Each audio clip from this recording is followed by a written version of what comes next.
ಒಂದು ಒಳ್ಳೆ ವಿಶ್ರಾಂತಿ ಗೃಹವನ್ನು ಅವ್ರಿಗೆ ಮಾಡಬೇಕು ಅನ್ನೋದಕ್ಕೆ ಒಂದು 20 ಲಕ್ಷ ರೂಪಾಯಿನ ಕೂಡ ಮೀಸಲಿಟ್ಟಿದ್ದಾರೆ.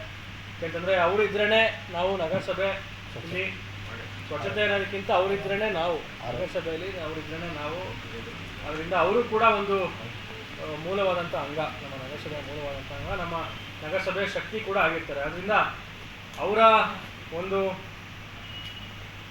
ಒಂದು ಅನುಕೂಲಕ್ಕೆ ಅವರಿಗೆ ಉತ್ತಮವಾದಂಥ ಸೌಕರ್ಯಗಳನ್ನ ಕೊಡಬೇಕು ಅನ್ನೋ ನಿಟ್ಟಿನಲ್ಲಿ ಇವತ್ತು ಒಂದು ದಿವಸ ವಿಶ್ರಾಂತಿ ಗೃಹವನ್ನು ಸುಮಾರು 20 ಲಕ್ಷ ರೂಪಾಯಿಗಳಿಗೆ ಮಾಡಲಿಕ್ಕೆ ಸೂಚನೆ ಕೊಟ್ಟಿದ್ದಾರೆ. ಅದರಿಂದ ಇದಕ್ಕೂ ಕೂಡ ಪೂರಕವಾಗಿ ತಮ್ಮ ಸಹಕಾರವನ್ನು ಈ ಒಂದು ವೇದಿಕೆ ಮುಖಾಂತರ ನಾನು ಕೂಡ ನಮ್ಮಲ್ಲಿ ವಿನಂತಿಯನ್ನು ಮಾಡ್ತಾ, ಇನ್ನು ಉಳಿದಂಥ UDT ಕೆಲಸಕ್ಕೆ ಈಗಾಗಲೇ NGTಯಿಂದ ಅಮೌಂಟ್ ಕೂಡ ಅವಾರ್ಡ್ ಆಗಿರೋಂಥದ್ದು, ಅದು ಕೂಡ ಟೆಂಡರ್ಗೆ ಹೋಗ್ತಾ ಇದೆ.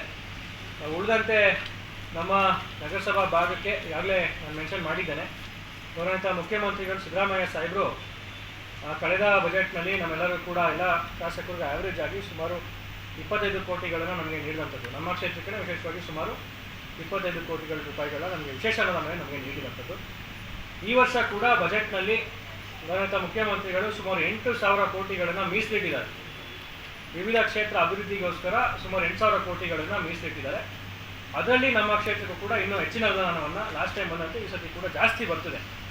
ಅದರಲ್ಲಿ ನಾನು ಈ ಒಂದು ವೇದಿಕೆ ಮುಖಾಂತರ ತಿಳಿಸಲಿಕ್ಕೆ ಬಯಸ್ತಾರೆ, ಅತಿ ಹೆಚ್ಚು ಅನುದಾನ ಅಟ್ಲೀಸ್ಟ್ ಕನಿಷ್ಠ ಪಕ್ಷ 50% ಬರೋಂಥ ಅನುದಾನದಲ್ಲಿ ನಾವು ಅದನ್ನು ನಗರಸಭೆಗೆ, ನಮ್ಮ ನಗರಸಭಾ ವ್ಯಾಪ್ತಿಗೆ ನಾವು ಮೀಸಲಿಟ್ಟು ನಿಮ್ಮ ವಾರ್ಡ್ಗಳ ಅಭಿವೃದ್ಧಿಯೂ ಕೂಡ ನಾವು ಸಹಕರಿಸಿ ಹೊಸ ಬಡಾವಣೆಗಳೇನಿದೆ ಅಲ್ಲೂ ಕೂಡ ರಸ್ತೆ ಚರಂಡಿ ಕಾಮಗಾರಿಗಳಿಗೆ, ಮುಖ್ಯ ರಸ್ತೆಗಳ ಅಭಿವೃದ್ಧಿ ಕಾಮಗಾರಿಗಳಿಗೆ ನಾವು ಅದನ್ನು ಹಣವನ್ನು ಮೀಸಲಿಟ್ಟು ಸಮರ್ಪಕವಾಗಿ ಓವರಾಲ್ ನಮ್ಮ ನಂಜನಗೂಡು ನಗರಸಭೆ ವ್ಯಾಪ್ತಿ ಹಾಗೆ ನಂಜನಗೂಡು ಪಟ್ಟಣ ನಮ್ಮ ನಗರ ಏನಿದೆ, ನಮ್ಮ ನಗರ ಪ್ರದೇಶದ ಅಭಿವೃದ್ಧಿಗಾಗಿ ನಾವು ಪ್ರಾಮಾಣಿಕವಾಗಿ ಅಭಿವೃದ್ಧಿಗೋಸ್ಕರ ನಾವು ಶ್ರಮಪಟ್ಟು ಕೆಲಸವನ್ನು ಮಾಡ್ತೇವೆ ಅಂತ ಸಂದರ್ಭದಲ್ಲಿ ಹೇಳಲಿಕ್ಕೆ ಬಯಸ್ತಾ, ಇನ್ನು ಉಳಿದಂತೆ ನಮ್ಮ ನಗರಸಭಾ ಅಧ್ಯಕ್ಷರು, ಉಪಾಧ್ಯಕ್ಷರು ಅವರು ಈ ಒಂದು ಸ್ಥಾನಕ್ಕೆ ಬಂದಿದ್ದ ಕೂಡಲೇ ನಿರಂತರವಾದ